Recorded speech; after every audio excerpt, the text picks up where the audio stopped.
Hai, Shalom. Selamat pagi semua. Puji Tuhan, kita dapat bersama dalam ibadah online pada minggu ini. Kita bersyukur dapat melalui beberapa tempo PKP yang sudah kita lalui. Saya percaya Tuhan ada bersama kita. Apa kabar semua? Mari kita jawab bersama. Bersama Yesus, dahsyat, luar biasa. Yes, yes, yes. Amin. Amin, saudara. Bersama Yesus kita dahsyat, kita luar biasa. Karena Tuhanlah yang menuntun, memimpin kita. Saya percaya, saudara. Saya sangat percaya. Tuhanlah yang menuntun hidup kita semua. Sehingga kita boleh melalui PKP ini dengan baik. Walaupun ada banyak rintangan dan cobaan yang kita hadapi. Saya percaya. Oleh karena kita bersama Tuhan dan Tuhan bersama kita, kita melihat pertolongan Tuhan dalam kehidupan kita. Baik, pada pagi hari ini saya ingin membawa kita melihat firman Tuhan daripada Kisah Rasul 16 ayat 16 hingga ayat yang ke-34. Mari kita melihat bersama dalam Kisah Rasul 16 ayat 16 hingga 34. Mari jemaat Tuhan yang ada di rumah dimanapun Anda berada dan Anda saat ini dapat duduk diam untuk mendengar firman Tuhan. Mari kita ambil masa bersama mendengar firman Tuhan pada pagi hari ini. Dalam Kisah Rasul 16 ayat 16 hingga 34, jika sudah menemukannya, saya akan membaca, Anda iringi dalam pembacaan ini. Ayat 16, pada satu kali ketika kami pergi ke tempat sembahyang itu, kami bertemu dengan seorang hamba perempuan yang mempunyai roh tenung. Dengan tenungannya, tuan-tuannya memperoleh penghasilan besar. Ia mengikuti Paulus dan kami dari belakang sambil berseru, katanya, orang-orang ini adalah hamba Allah yang maha tinggi. Mereka memberitakan kepadamu jalan kepada keselamatan. Hal itu dilakukannya beberapa hari lamanya. Tetapi ketika Paulus tidak tahan lagi akan gangguan itu, ia berpaling dan berkata kepada roh itu, demi nama Yesus Kristus, aku menyuruh engkau keluar dari roh itu, dari perempuan ini. Seketika itu juga keluarlah roh itu. Ketika tuan-tuan perempuan itu melihat bahwa harapan mereka akan mendapat penghasilan lenyap, mereka menangkap Paulus dan Silas, lalu menyeret mereka ke pasar untuk menghadap penguasa. Setelah mereka membawa keduanya menghadap pembesar-pembesar kota itu, berkatalah mereka, katanya, orang-orang ini mengacau kota kita ini, karena mereka orang Yahudi, dan mereka mengajarkan adat istiadat yang kita sebagai orang Rom tidak boleh menerimanya atau menurutinya. Juga orang banyak bangkit menantang mereka. Lalu pembesar-pembesar kota itu menyuruh mengoyakkan pakaian dari tubuh mereka dan mendera mereka. Setelah mereka berkali-kali didera, mereka dilemparkan ke dalam penjara. Kepala penjara diperintahkan untuk menjaga mereka dengan sungguh-sungguh. Sesuai dengan perintah itu, kepala penjara memasukkan mereka ke ruang penjara yang paling tengah dan membelenggu kaki mereka dalam pasungan yang kuat. Tetapi kira-kira tengah malam, Paulus dan Silas berdoa dan menyanyikan puji-pujian kepada Allah. Dan orang-orang hukuman lain mendengarkan mereka. Akan tetapi terjadilah gempa bumi yang hebat, sehingga sendi-sendi penjara itu goyah. Dan seketika itu juga terbukalah semua pintu dan terlepaslah belenggu mereka semua. Ketika kepala penjara itu terjaga dari tidurnya dan melihat pintu-pintu penjara terbuka, ia menghembuskan padangnya, hendak membunuh diri, karena ia menyangka bahwa orang-orang hukuman itu telah melarikan diri. Tetapi Paulus berseru dengan suara nyaring, katanya, jangan celakakan dirimu, sebab kami semuanya masih ada di sini. Kepala penjara itu menyuruh membawa suluh. Lalu ia berlari masuk.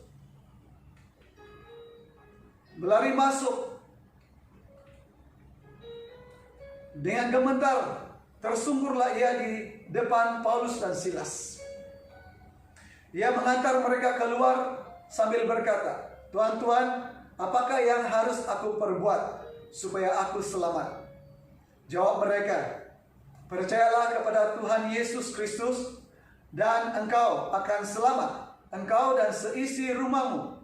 Lalu mereka memberitakan firman Tuhan kepadanya dan kepada semua orang yang ada di rumahnya. Pada jam itu juga kepala penjara itu membawa mereka dan membasuh bilur mereka. Seketika itu juga ia dan keluarganya memberi diri dibaptis. Lalu ia membawa mereka keluar rumah dan menghidangkan makanan kepada mereka, dan ia sangat bergembira bahwa ia dan seisi rumahnya telah menjadi percaya kepada Allah. Mari kita berdoa. Tuhan, terima kasih buat firman-Mu. Berkati kami, tolong setiap kami, Roh Kudus bekerja di tengah-tengah kami, supaya kami dapat mengerti kebenaran firman. Dalam nama Tuhan Yesus kami berdoa. Amin.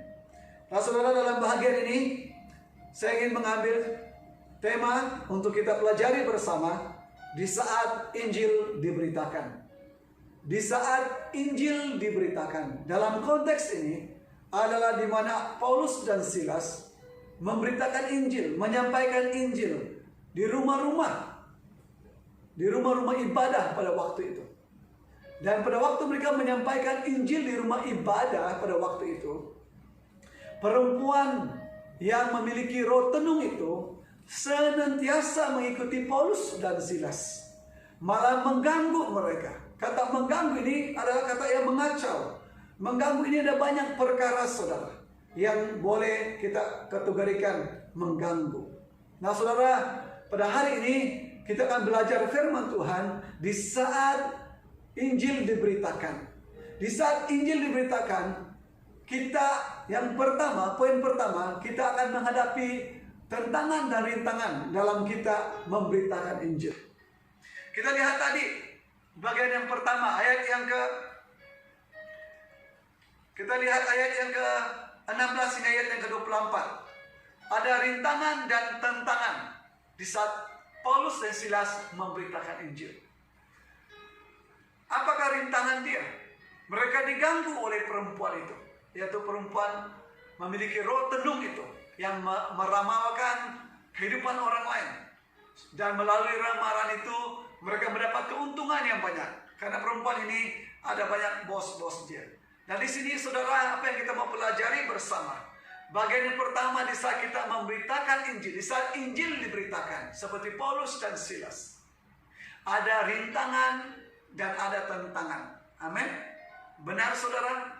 Karena dalam pembacaan kita tadi, pada waktu Paulus dan Silas memberitakan Injil, perempuan yang memiliki roh tenung ini senantiasa setiap hari, beberapa hari mengacau atau mengganggu pemberitaan Injil Rasul Paulus dan juga Silas. Sehingga ini tidak mendatangkan ketentraman untuk si pendengar yang mendengarkan Injil.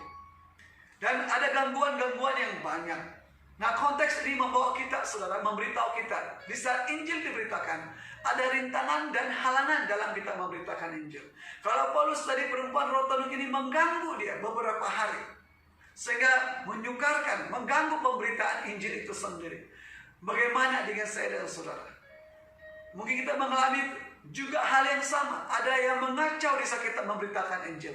Ada yang mengganggu di saat kita memberitakan Injil. Ada yang menghalang kita di saat kita memberitakan Injil. Ini terjadi, ini berlaku bukan saja saudara dan saya yang menghadapi hal ini. Tapi firman Tuhan memberitahu, di saat Paulus dan Silas memberitakan Injil, mereka pun dikacau, mereka pun diganggu oleh orang lain dalam pemberitaan Injil. Saya sendiri juga menghadapi rintangan dan tantangan dalam pemberitaan Injil. Pada awal tahun 2000, saya masuk pelayanan di tengah-tengah orang asli sebagai penginjil. Selama 17 tahun di antara orang-orang asli, saya menghadapi begitu banyak rintangan dan tantangan yang begitu berat dan sukar. Namun, saya tetap dan teruskan tugas pemberitaan Injil. Karena saya percaya inilah tugas yang Tuhan telah berikan kepada saya untuk disampaikan. Tetapi apakah Paulus dan Silas berhenti di sana? Mereka tidak berhenti, saudara. Mereka berdoa. Paulus berdoa, demi nama Yesus Kristus, saya perintahkan roh jahat keluar daripada perempuan ini. Dan seketika itu juga roh jahat itu keluar daripada perempuan itu. Di saat kita memberitakan Injil, Tuhan menyertai kita. Dalam Matius pasal 28 ayat yang ke-19 dan 20. Pergilah, beritakanlah Injil kepada semua bangsa. Jadikanlah semua bangsa muridku. Baptiskanlah mereka dalam nama Bapa, Anak, dan Roh Kudus. Aku akan menyertai kamu senantiasa sampai akhir zaman. Pada waktu Yesus mengutus ke-12 muridnya dan juga 70 orang, dia memberi kuasa kepada mereka. Dan apa yang terjadi? Mereka melihat kuasa Tuhan. Pengusiran roh jahat. Orang sakit disembuhkan. Saudara, di saat kita memberitakan Injil, Tuhan menyertai kita. Di saat kita memberitakan Injil, saudara, ada rintangan dan cobaan yang kita hadapi. Tapi ingatlah, Tuhan ada bersama kita dalam kita menghadapi rintangan dan cobaan itu. Pada waktu Paulus menghadapi rintangan ini, yaitu diganggu oleh perempuan ini, dia berdoa dan meminta dalam nama Yesus supaya mengusir roh itu. Dan apa yang terjadi? Roh itu keluar daripada perempuan itu. Sehingga, saudara, hal ini menjadi masalah untuk Paulus dan Silas. Karena perempuan ini adalah orang yang diharapkan oleh majikan-majikannya untuk mendapatkan uang. Karena dia memiliki roh penuh. Tapi sekarang, dia sudah tidak lagi memiliki kuasa untuk meramalkan orang lain. Karena sudah diusir roh yang ada padanya. Karena Paulus sudah mengusir dalam nama Yesus. Dan oleh itu terjadi lagi satu tentangan yang besar dalam kehidupan Paulus dan Silas. Mereka ditangkap, mereka diseksa, mereka didera dalam bahagian ini. Didera berkali-kali. Karena orang-orang di Roma tidak suka, tidak senang. Karena bisnis mereka sudah terganggu oleh Paulus dan Silas. Sehingga Paulus dan Silas ditangkap, dipukul, diseksa. Saudara, di saat Injil diberitakan oleh saudara dan saya, kita akan menghadapi rintangan seperti ini. Mungkin caranya berbeda, situasinya berbeda.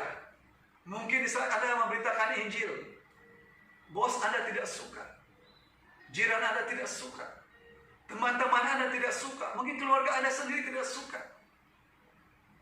Tapi percayalah, Tuhan katakan dia bersama saudara. Dan di saat kita memberitakan Injil, mungkin secara fisikal kita akan menghadapi banyak cobaan. Seperti Paulus dan Silas, mereka ditangkap, diseksa, didera. Tapi Tuhan ada bersama mereka. Tuhan juga bersama saya dan saudara. Di saat kita memberitakan Injil Tuhan. Di saat kita memberitakan Injil Tuhan, kita akan menghadapi tentangan dan rintangan. Tapi percayalah bahwa Tuhan bersama saudara dan saya. Amin. Nah, bagian yang kedua, di saat Injil diberitakan, apakah yang terjadi, saudara? Di saat Injil diberitakan, setelah Paulus dan Silas ditangkap dan dimasukkan ke dalam penjara, kita melihat Tuhan hadir dalam hidup mereka. Di saat Injil diberitakan, Tuhan hadir mendatangkan mukjizat dalam hidup Paulus dan Silas. Paulus dan Silas pada waktu ditangkap, mereka ditangkap, selepasnya mereka ditangkap, mereka dimasukkan di tengah penjara di mana itu yang paling sukar, tempat yang sukar sekali. Kaki mereka dipansungkan dengan satu alat yang mengunci kaki mereka supaya tidak dapat jalan kemana-mana. Karena mereka ini adalah orang yang ditangkap, orang yang tidak boleh terlepas daripada penjara ini. Kalau kita lihat di sana ayat 23, kepala penjara itu diperintahkan supaya menjaga mereka ini dengan betul. Karena takut mereka ini terlepas. Tapi apa yang terjadi, saudara? Ayat 25 dan 26. Bagaimanakah respon Paulus dan Silas di saat mereka memberitakan Injil Tuhan? Di saat mereka dibelenggu menghadapi rintangan dan tentangan, dan sekarang dalam penjara, apakah respon Paulus dan Silas? Respon mereka di tengah-tengah penjara itu. Ayat 25 mengatakan, tetapi kira-kira tengah malam, Paulus dan Silas berdoa dan menyanyikan puji-pujian kepada Allah. Saudara, Paulus dan Silas, respon mereka di saat mereka di dalam penjara, sesudah didera dan dipukul, mereka di dalam penjara, sepatutnya keadaan mereka sudah agak keletihan, sudah kena dipukul, masih letih secara fisikal. Tapi Paulus dan Silas, apa respon mereka di saat mereka memberitakan Injil? Mereka tengah-tengah malam, mereka berdoa dan memuji Tuhan. Wow, mereka berdoa dan memuji Tuhan. Ada kunci yang Tuhan bagi tahu di sini kepada saya dan saudara. Apabila kita memberitakan Injil, kita tidak boleh lupa berdoa dan memuji Dia di saat walaupun menghadapi rintangan dan tantangan. Mereka sekarang di dalam penjara, tapi tidak menghalang mereka untuk memuji dan berdoa kepada Tuhan. Di saat Paulus dan Silas berdoa dan memuji Tuhan, gempa bumi terjadi. Gempa bumi terjadi. Dan sehingga sendi-sendi penjara itu goyah. Seketika itu juga terbukalah semua pintu dan terlepaslah belenggu mereka semua. Di saat Silas dan Paulus berdoa dan memuji Tuhan, Tuhan hadir di tengah-tengah mereka. Tuhan menggoncangkan penjara itu dan malah membuka semua pintu-pintu penjara dan melepaskan belenggu daripada kaki setiap orang yang dalam penjara itu. Bukankah ini satu mukjizat yang luar biasa yang Tuhan lakukan di tengah-tengah di saat kita memberitakan Injil Tuhan? Saudara, di saat kita memberitakan Injil Tuhan, di saat kita memberitakan Injil Tuhan, Tuhan tetap ada bersama kita. Dalam situasi yang agak sukar, yang agak rumit kita hadapi, tekanan yang agak sukar di tengah-tengah penjara ini, suasana yang tidak ada pengharapan bagi Paulus dan Silas. Tapi saya ingin memberitahu saudara, mereka tetap percaya. Itu sebabnya mereka kunci dalam bahagian ini. Di saat kita memberitakan Injil Tuhan, tetaplah berdoa dan memuji Tuhan. Karena Dialah yang kita beritakan, Dialah yang kita sampaikan kepada orang lain, Dialah yang kita mau beritakan kepada orang lain. Dia pasti campur tangan, Dia pasti hadir dalam hidup saudara untuk menolong saudara. Dan malah bukan saya menolong Paulus dan Silas, menolong ketua penjara, menolong orang lain untuk melihat Tuhan, untuk memberikan Injil Tuhan dalam hidup mereka. Tuhan bekerja di saat kita memberitakan Injil Tuhan. Di saat kita memberitakan Injil Tuhan, Tuhan bekerja di tengah-tengah kita untuk mendatangkan mukjizat yang luar biasa. Mungkin mukjizat yang Tuhan lakukan di dalam kehidupan kita tidaklah terlalu besar seperti yang berlaku dengan Paulus dan Silas. Tapi bersyukurlah kalau Tuhan melakukan sesuatu sehingga orang yang kita injili menerima Tuhan, bertobat dan menerima Yesus sebagai Tuhan dan Juru Selamat. Itulah yang Tuhan mau lakukan. Itu yang Tuhan ingin terjadi dalam pemberitaan Injilnya, yaitu jiwa-jiwa dibawa kepada Tuhan. Poin yang ketiga, saudara, di saat Injil diberitakan, apa yang berlaku dalam konteks ini? Di saat Injil diberitakan, Paulus dan Silas, di saat mereka memberitakan Injil itu, Tuhan membawa jiwa ketua penjara itu kepada dia. Ketua penjara itu menerima Yesus sebagai Tuhan dan Juru Selamat. Kalau kita lihat konteks ini, setelah belenggu terbuka, pintu-pintu penjara terbuka, kota penjara itu ingin membunuh diri. Kenapa dia ingin membunuh diri? Karena dia bertanggung jawab terhadap semua pesalah-pesalah, termasuk Paulus dan Silas. Karena kalau mereka terlepas, dia harus dihukum mati. karena dia tidak bertanggung jawab dalam tugasnya. Tapi apa yang berlaku di sini? Di saat dia mau membunuh diri, Paulus mencegah dia. Paulus katakan, jangan, kami masih ada di sini. Wahai saudara, kita lihat ini. Di saat Injil diberitakan, Tuhan campur tangan. Paulus tidak memberitakan Injil kepada ketua penjara itu. Tapi ketua penjara itu tahu Paulus ditangkap, Silas dan Paulus ditangkap karena memberitakan Injil. Dan ketua penjara itu pada waktu mengantar Paulus keluar, membawa mereka keluar, ketua penjara itu katakan, apakah yang harus saya lakukan? Paulus dan Silas mengatakan, percayalah kepada Tuhan Yesus. Terimalah Tuhan Yesus sebagai Tuhan dan Juru Selamat. Maka engkau dan seisi rumahmu akan diselamatkan. Oh saudara, di saat Injil diberitakan, apa yang berlaku saudara? Tuhan campur tangan. Tuhan melakukan perkara yang ajaib di saat kita memberitakan Injil. Ketua penjara ini, yang awalnya adalah orang yang ingin memenjarakan Paulus, menjaga mereka tanpa ada terfikir dia akan menerima Yesus karena dia tidak diinjili. Tetapi apa yang berlaku? Tuhan bekerja. Di saat dia memenjarakan Paulus dan Silas, di saat Tuhan campur tangan, apa yang berlaku dengan Paulus dan Silas? Dia merasa kagum. Dia merasa percaya bahwa Paulus dan Silas adalah orang yang Tuhan pakai, yang Tuhan utus untuk memberitakan Injil Tuhan.